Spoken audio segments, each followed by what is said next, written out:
नमस्कार, जय महाराष्ट्र. प्रभात समाचारमध्ये आपलं सर्वांचं स्वागत करतो.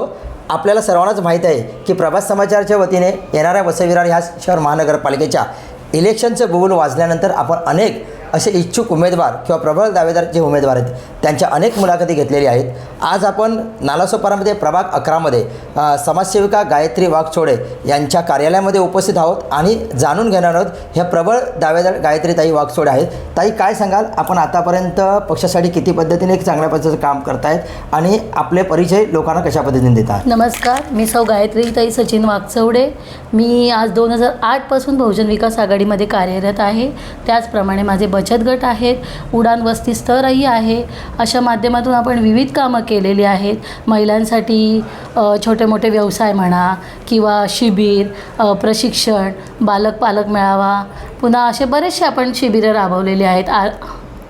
अनेक शिबिरं जे राबवले आहेत आतापर्यंत, त्याचं आउटपुट म्हणून किंवा आपल्या महिला वर्गातून आपल्याला जो प्रबळ पाठिंबा दावेदार आहेत तुम्ही, तर आज काही दिवसापूर्वी आपण लोकनेते हितेंद्र ठाकूर यांची पण भेट घेतली होती आणि त्यांच्याबरोबर पण आपण चर्चा केली प्रबळ दावेदार म्हणून. काय वाटतं तुम्हाला? मला असं वाटतं की माझे जे सासरे होते बापू वाघचौडे, रमाकांत वाघचौडे, ह्यांनी काँग्रेसमध्ये असतानापासून ते त्यांच्या जोडीला आहेत आणि माझे मिस्टरही आज आमदारांची 3 टर्म झालेले आहे, तेही त्यांच्या जोडीला काम करत आहे. मी त्यांच्या खांद्याला खांदा लावून काम करत आहे. आज माझी दोन्ही मुलं देखील या आपल्या जितकं म्हणजे इलेक्शन आलं म्हणा किंवा काही कार्यक्रम असतील आपल्या पक्षाचे, तिथे ॲज अ कार्यकर्ता म्हणून नेहमी उपस्थित असतात. नालासोपारामध्ये काय समस्या आहेत आणि आपण जर प्रबळ दावेदार आहेत आणि पक्षाने आपल्याला जर तिकीट दिलं तर आपण काय कामं करू इच्छितात? सर्वात पहिला मुद्दा असा आहे की ज्या महिला मुंबईवरून प्रवास करून नालासोपाऱ्यात उतरतात आणि नालासोपाऱ्यातून 10 रुपये 20 रुपये वाचवण्याकरता जे चालत प्रवास करतात, तर त्या दरम्यान एकही सुलभ शौचालय नाही आहे. तर मी जर ॲज अ नगरसेवक म्हणून उद्या माझी पदनियुक्ती झाली तर मी ह्याच्यासाठी नक्कीच पाठपुरावा करेन. ताई, आता प्रबळ दावेदार बोलत आहेत आणि अनेक इच्छुक उमेदवार आहेत आणि तुम्हालाच निवडणुकीमध्ये तिकीट मिळावं यासाठी आपण काय लोकांना संदेश सांगाल? मी हाच संदेश सांगेल की आपला हक्काचा माणूस किंवा आपल्या ओळखीचा चेहरा, जो खरोखर कधी रात्री अपरात्री म्हणा कधी आपल्या हाकेला धावून येणारा चेहरा, अशा चेहऱ्याला नक्कीच सगळ्यांनी संधी द्यावी असं मला वाटते.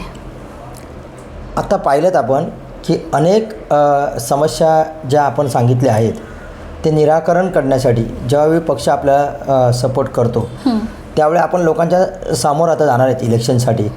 तर इथलं प्रभाग 11मधलं काय वातावरण तुम्हाला वाटतं आहे आणि आपल्या बाजूने वातावरण आहे काय? 100% बहुजन विकास आघाडीच्या माध्यमातून इथे बरीचशी कामं झालेली आहेत.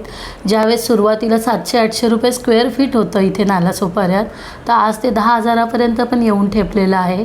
तर अशा पद्धतीने जे इन्फ्रास्ट्रक्चर वाढलेलं आहे, बरीचशी कामं झालेली आहेत, लोकसंख्या अचानक वाढलेली आहे, तरी त्या पद्धतीने बघायला गेलं तर बरंचसं डेव्हलपमेंट इथे झालेलं आहे.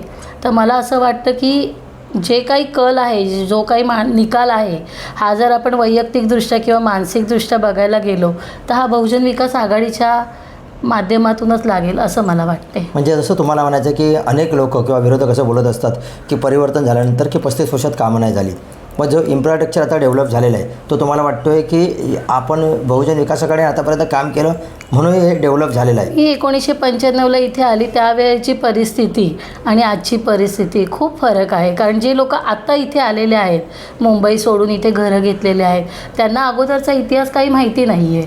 त्याच्यामुळे आत्ता जे चाललं आहे त्याच्यावरच ते लोक फोकस करणार. पण आपलं कर्तव्य आहे की पहिली परिस्थिती काय होती आणि आज काय परिस्थिती आहे हे त्यांच्यासमोर आपण जर दाखवून दिलं तर नक्कीच ते आपल्याला सहकार्य करतील. सर्वांना काय आवाहन करायला आपल्याला मतदान करण्यासाठी? मला एकच म्हणायचं आहे की इत्थंभूत जी माहिती आहे ती व्यवस्थित नागरिकांनी घ्यावी.